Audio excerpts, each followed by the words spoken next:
Hi.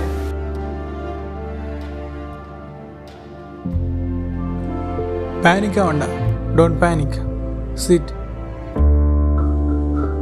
ആരാ? ഞാനിപ്പോൾ എവിടെയാ? 6 മാസം മുമ്പാണ് താങ്കൾക്കൊരു ആക്സിഡൻറ്റ് സംഭവിക്കുന്നത്. അതിൽ പിന്നീട് ഇത്രയും ദിവസവും താങ്കൾ കോമയിലായിരുന്നു. പിന്നീട് കോമ സ്റ്റേജ് തരണം ചെയ്തെങ്കിലും താങ്കളുടെ ഓർമ്മകൾ വീണ്ടെടുക്കാൻ കുറച്ച് പ്രയാസമാവുമെന്നാണ് ഡോക്ടർ പറഞ്ഞത്. ആക്സിഡൻറ്റോ? മിസ്റ്റർ, എനിക്ക് തന്നെ ഓർമ്മകൾ വീണ്ടെടുക്കാൻ ഹെൽപ്പ് ചെയ്യാൻ പറ്റും. പക്ഷെ ഒരൊറ്റ കാര്യം മാത്രം എനിക്കറിയണം. തനിക്കിങ്ങനെ സംഭവിക്കുന്നതിന് മുമ്പ് തൻ്റെ കയ്യിൽ ഞങ്ങളുടെ ഒരു സാധനം ഉണ്ടായിരുന്നു, കുറച്ച് ഡയമണ്ട്സ്. അതെങ്ങനെ തന്നെ എത്തിയെന്ന് എനിക്കറിയില്ല. പക്ഷേ തനിക്കിങ്ങനെ സംഭവിക്കുന്നതിന് മുമ്പ് അത് തൻ്റെ ഉണ്ടായിരുന്നു. അതുകൊണ്ട് തൻ്റെ ജീവിതത്തിൽ നടന്ന ഓരോ കാര്യങ്ങളും ഓർത്തെടുത്തുകൊണ്ട് എനിക്കെൻ്റെ ചോദ്യത്തിലുള്ള ഉത്തരത്തിലേക്ക് എത്തണം. സോ പറ. എനിക്കൊന്നും ഓർമ്മ കിട്ടുന്നില്ല. ആലോചിക്ക്, കിട്ടും. Just try.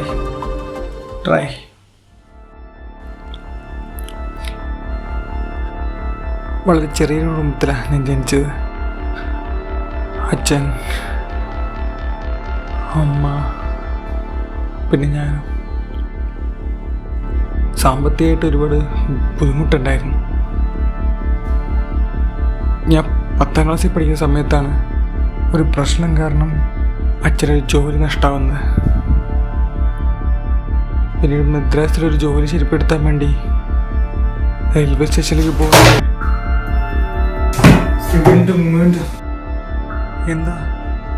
എന്തു പറ്റി? തനിക്കറിയോ, താൻ നല്ലൊരു സ്റ്റോറി റൈറ്ററായിരുന്നു. അതൊക്കെ എഴുതി വെച്ച സ്റ്റോറികളാ. അതിനൊന്നൊരു തുടക്കമോ താനിപ്പോൾ പറഞ്ഞത്? And you know one thing, 26ാമത്തെ പ്രാവശ്യം ഇതേ ചോദ്യം ഇതേ സ്ഥലത്ത് വെച്ച് തന്നോട് ചോദിക്കുന്നത്. അപ്പോഴല്ലേ ഇതിലുള്ള ഓരോ കാര്യങ്ങളാണ് താൻ പറയുന്നത്. ഓരോ പ്രാവശ്യം താൻ എഴുന്നേൽക്കുന്നത് ഓരോ ആളായിട്ട് എഴുന്നേൽക്കുന്നത്. നമുക്ക് ആ ഡയമണ്ട്സ് കിട്ടില്ലെങ്കിൽ തൻ്റെ ജീവനാവത്താണ്, എൻ്റെ ജീവനാവത്താണ്. ആൻഡ് ഫൈനലി തനിക്ക് തള്ളയോ തന്തയോ ആരുമില്ല, ഒരു ബ്രദർ.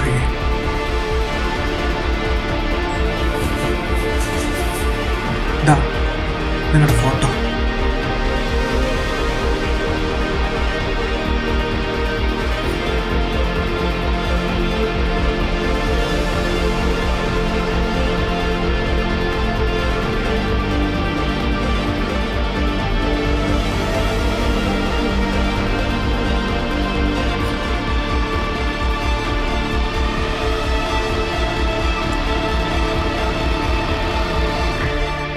എനിക്കെൻ്റെ മുഖം പോലും ഓർമ്മയില്ല.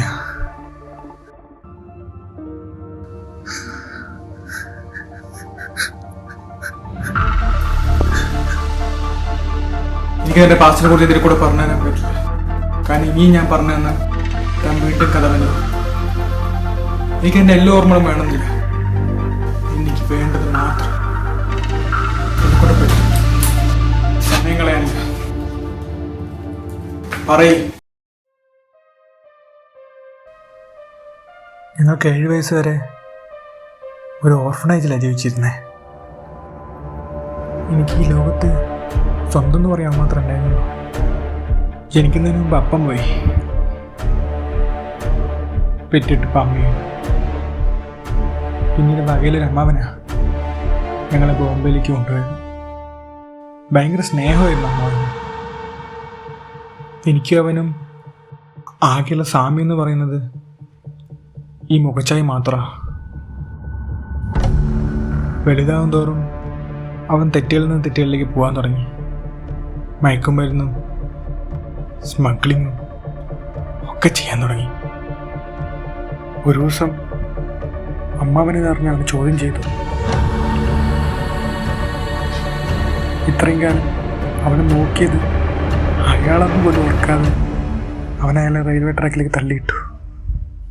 ആളുകളുടെ ഇടയിൽ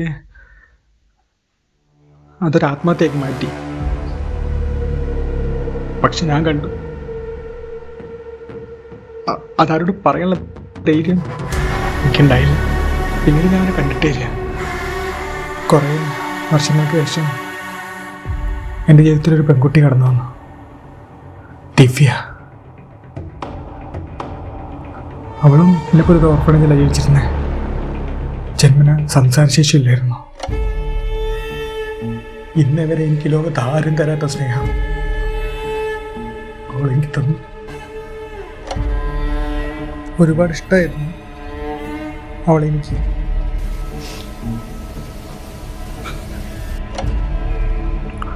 ഒരു ദിവസം പണി കഴിഞ്ഞ് ഞാൻ വീട്ടിലെത്തിയപ്പോൾ ചോരയിൽ കുളിച്ചിടക്കണ എൻ്റെ ദിവ്യ ഞാൻ കണ്ട. ദേഹത്തധികം തുണികളൊന്നുമില്ലായിരുന്നു അവൾക്ക്. മുഖത്തൊക്കെ ആരോ അടിച്ചുപോലുള്ള പാടുകളും മുറിവുകളൊക്കെ. എന്നെ കാണാൻ വേണ്ടി ഒരു പൊട്ടി ജീവൻ അവൾ ബാക്കി വെച്ചിട്ടുണ്ടായിരുന്നു. അവളെന്നാ എന്നെ നോക്കിയ നോട്ടം എന്തോ എന്നോട് പറയാനുള്ള പോലെ. എന്തിനാ ഇങ്ങനെ ചെയ്തേ എന്നുപോലെ നോട്ടം.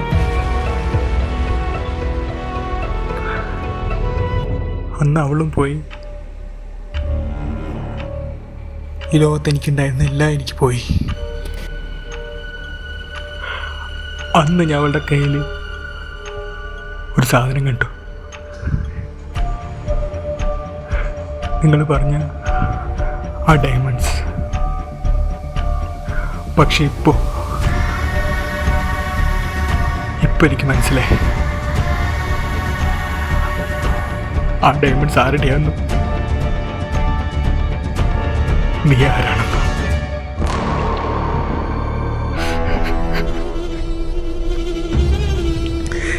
എന്തിനാണ് അവൾ കൊന്നു കളഞ്ഞത്? നായേ,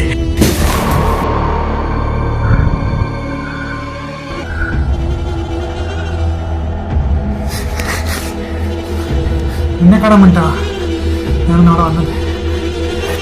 പക്ഷെ കണ്ട ആളെ പോയി ഞാൻ വിചാരിച്ചേക്കാം അവർക്ക് ഒരുപാട് സ്നേഹം തന്നു.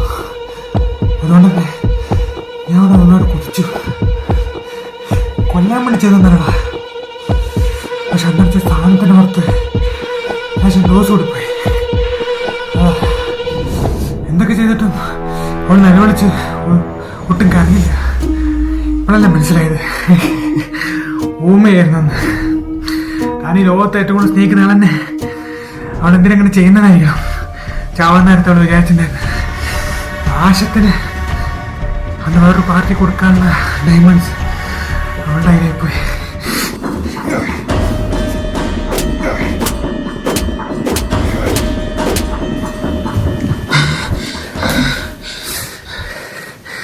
ഒന്ന് ഓർത്തോക്ക് നീ എന്നല്ലടാ ഞാൻ